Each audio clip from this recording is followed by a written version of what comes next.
you're always going to get your chance to be heard.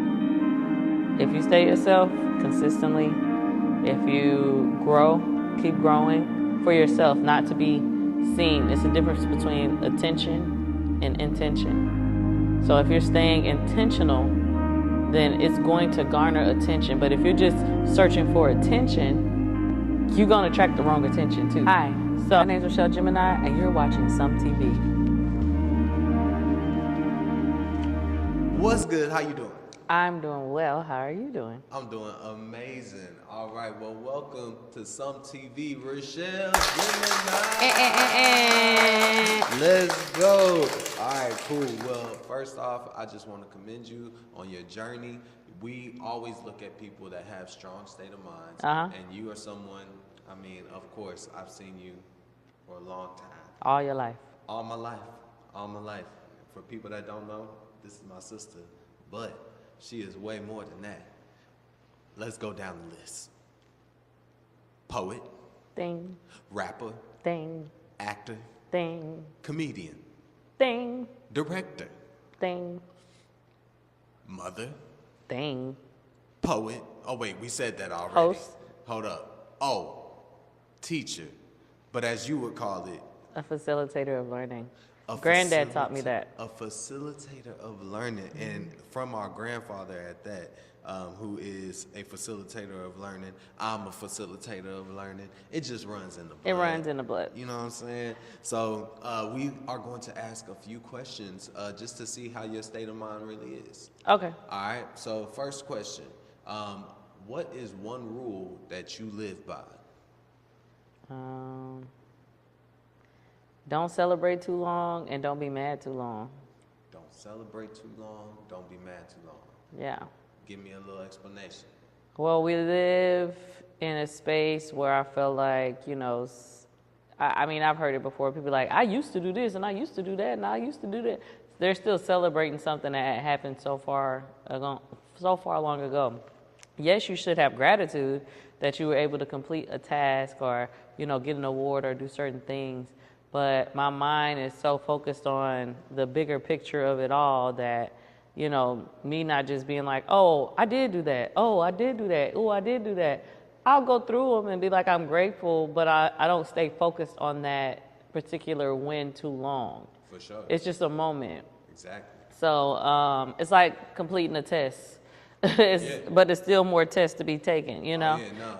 And then don't get mad too long. You know, sometimes you get frustrated, you know, in life and with people and with certain things. And, you know, I'll give myself like maybe 30 minutes to an hour to be like, all right, you only got this long to either cry, feel it, you know, really do that. But it's time to recover. Exactly. Because there's so much to be done. Oh, yeah. And I always think to myself, like, now, future me, 3 years from now, is going to be looking at me like, girl, why'd you stay mad that long? For sure. So those two things, I keep that as a rule for me to like.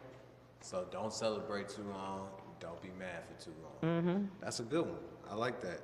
All right, cool. So I'll start off with poetry. All right? Okay. I'll start off with poetry. What inspired you to pick up your pen and just start writing, you know, poetry and going into lyrics? Well, Kevin would play beats in the car when I was in high school. Yes. And whenever he would drop me off to high school, he was going to U of H and he would play beats because he was like, you're not about to go to sleep. If I can't go to sleep, you're not about to go to sleep. For sure. Go ahead, rap. When I'm over here like, I don't feel like rapping. And then I started rapping and I knew he was going to put on beats, so I started writing in my book. And I was just like, next time he put on the beat, I got something to rap. Like, I'm not even thinking like, I want to be a rapper. I want to be a this. But I had a whole book full of rhymes and thought processes and everything from that. And I also had a bomb English teacher at Pearland named Miss Huddleston. And she would like make us listen to songs and be like, just write how you feel now. After you heard that song, how did it make you feel? And she would look at my stuff and be like, this is so good. And I'm just like, right, I could write. But I stuck to broadcast journalism going into college, but I had to have my hand in art. So once I joined this organization called The Cast at University of North Texas, It is an organization that focused on Black theater because UNT wasn't a HBCU, so a lot of the theater roles were not for Black people. Yeah. So they have an event coming up. And I'm a freshman just trying to volunteer and do all the things that I can do. And they was like, we need somebody to write a monologue for this event. And I wrote the monologue. And after the show, they were like, you were the poet. You were the poet. You were the poet. And I'm like, it was a monologue. It was a monologue. And it was a monologue. But I had two other guys come up to me and it was just like, yo, you a poet. Like, you need to come with me, DJ. You remember DJ? Yeah, I remember him. So you need to come with us to a poetry open mic. And I was just like, what's that? I want to go to a poetry open mic. And I brought my book. I brought my book that I had been writing in because I took it with me to college. And they were just like, they called my name on the microphone. They wrote my name down for me. Yeah. And I was just like, there's another Richelle in here? And they were like, that's you. I said, oh, no. And it was like, don't be scared. And I was like, that's the worst thing you could tell me. And I was like, I ain't scared. I got up there. After that, I was a poet. I'm a Def Jam poet. I'm a slam. I'm all these, like, it just, my brain got turned on to the point, it clicked so easily. Yeah. And it has never stopped. I just been writing ever since hard. I remember all your books. I remember all your journals. Yep. I'd be like, yo, this is crazy. You let me read some. I'd be like, yo, this is crazy. She can actually write, man. She's super dope. Okay, so I know a lot of people be wondering about that because you have a really dope, you've built up a really dope fan base as well too, that is constantly still growing. Yeah. So a little deeper into your state of mind, as a creator who wears so many hats, right? You know, all the different things that you do, how do you protect your peace and balance and your energy? Well, one, I work on my own energy every day, you know. It's like I sage myself down every day, Palo Santo, I meditate. I'm not saying that sage will make you peaceful, but it will clear your energy so you can continuously, you know, protect your peace. I tell people all the time, because people try to talk about crystals and stuff like that, and I'm just like, they're tools. Yeah. Just like a therapist is a tool. Just like, you know, certain things are tools. So I'll do that. I have great boundaries with my friends, with the people that surround me. I have a great village that keeps me peaceful. It also helps now that, you know, maybe in 2016, everybody couldn't see the vision of me that I would be, you know, or I'm headed, my trajectory. Yeah. But now they can see it even more to the point where everybody just clocks in and it's just like, oh, you got a show? Okay, let's go. Okay, oh, you got to do this? Give me the schedule. What do you want to do? Especially mom. Mom is just like, oh, yeah, I already know. Exactly. I've Googled you. Exactly. So, yeah, all of those things right there help me balance. And also, I always go within to talk to my inner child. I go do things that really help me connect with my inner child. Because if I don't do that, then it's going to be like business, handle business. I'm a boss. I'm a this, I'm a that. You know, you get stuck in that little thought process to where it's like, no, this is still a Monopoly game. And you got to learn all the rules. And you learn all the rules and you play it so you can go play. Exactly. So what's one of the things that keeps you connected to your inner child that you brought that up? I really love to cook. I love food. That reminds me of being with Momo, my grandma. Cooking, doing stuff with my children. Going to watch, you know, little kid shows and painting and being with my niece, you know. I can't wait because now I got a whole new round of like going to the Children's Museum. Like my boys then got a little too old for the Children's Museum, I think. So that's what's up. Now it's a whole new way, but I just like to go anywhere that makes me feel like a little girl. Dope. Of course, going by the water. I love being by the water. Okay, so and speaking of, you know, inner child, going into a little bit of your journey of what you want to leave behind, what message do you hope your art leaves behind for the next generation? To love themselves deeply. not take themselves too seriously, and to create safe spaces for our culture to be placed upon the highest pedestal that it's supposed to be on. And when I say create safe spaces, I don't mean just places where people could just say whatever they want on a podcast or say whatever they want on a mic. I mean, like, people talk about, make America great again, all this type of stuff. There's been moments, there's been moments where, us as melanated people have made a beautiful, thriving space, a city, our own towns and everything, even in here in Houston, Freedman Town, and, Central Park, all these places, they were safe spaces, but there must be protectors around it, because we know that we're still on an earth where people want to bother us and do all the things that they want to do. So I want to inspire people to really want to create these safe spaces where we could be us and we don't have to worry about this whole matrix of the government that got built way before, we were here. But also, we've been here.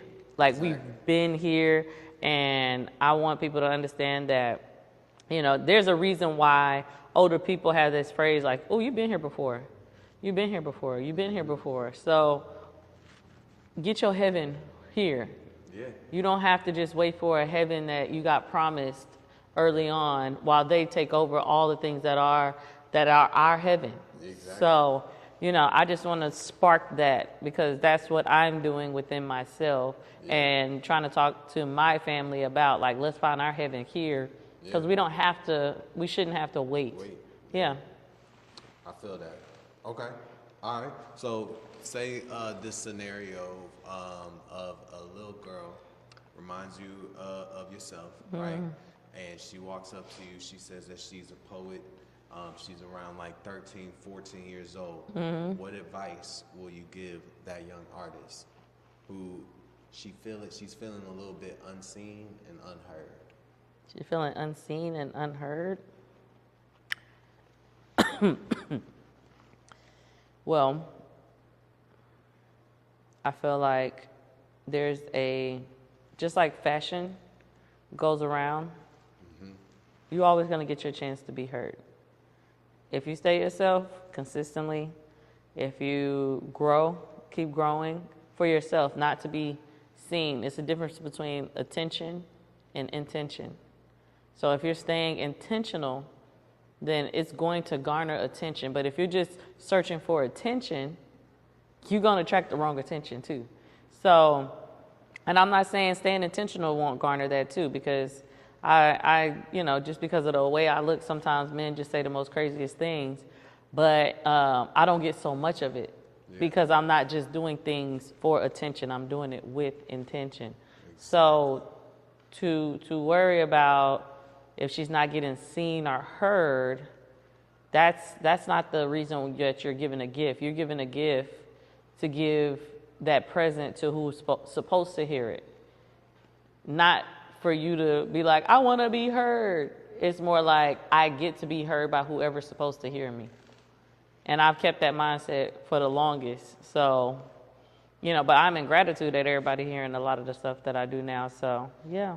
Well, I'm sure that there's a young artist that's going to hear that, and they are going to feel a lot more, I would say, just inspired. Yeah. I know me as an artist, you definitely inspired me. Even if you weren't my sister, like, I'd still be inspired by you for sure. So I do see why people, gravitate towards you. Mm-hmm. It's crazy. I know. Right. Just imagine, I used to be mean. Yo, you used to be super mean to me, y'all. She used to be super mean. But I was a big sister and a big brother. It was crazy. Yes, nah. But we're good now. We're good now. I mean, we gonna talk about it in the podcast, but it was a moment that I was like, you know what? We cool. Yeah. I think it was in college, when you were in college. Yeah. When I left. Took a while. I was 15. Yeah, I was 15. All right, cool beans. All right, we're going to play a quick game. And then I got one more question for you. Okay. So basically, I'm gonna say one word, and then you can say the first word that comes to mind or the first sentence that comes to mind. Gotcha. All right, first word or first sentence. All right, here we go. I'm gonna just say one word though. Go ahead. All right, here we go. Morning. Rising. Love. With conditions. Because people always say unconditional love, unconditional love. Yep. There is some conditions though. Like Exactly. don't like There's- can we name the conditions though? there's Because always some unconditional conditions, love for for my sure. children, yes. Yes. They're my children. But in a Yeah. no. Yeah. All right, fear. Shit. Success. Is in the eye of the beholder. Nice. Music. Air. Teaching. Natural. All right, power. Permission. Peace. Implied. H-Town. Shit. Already. And last one, legacy.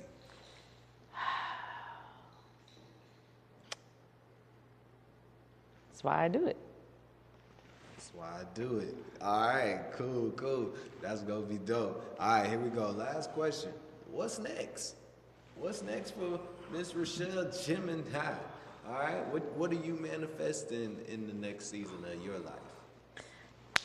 The dopest poetry label in the country, the nation, the world, helping poets create albums, poetry specials, just like comedians, but poetry specials, helping create poetry competition shows. So poets can really, they should be able to make a living off being a poet, just as rappers can and singers can, and guiding that. And then, of course, I got some books that's about to come out, a children's book, a poetry book, an album is basically finished as well, and some bomb visuals and short films. Short movies. Short films. Yeah, short films. And more of my play to come, and the play getting bigger and Waiting bigger. on the plug. Waiting on the plug, A. Graham.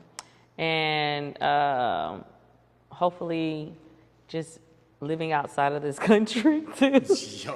Like, You and me both. just learning to live off the grid and, just learning the earth again and all that kind of stuff. Besides all the, beautiful art things, the art things will garner me to, be more into a garden and all that good stuff. And, I aspire to be a stay-at-home mom that doesn't stay at home.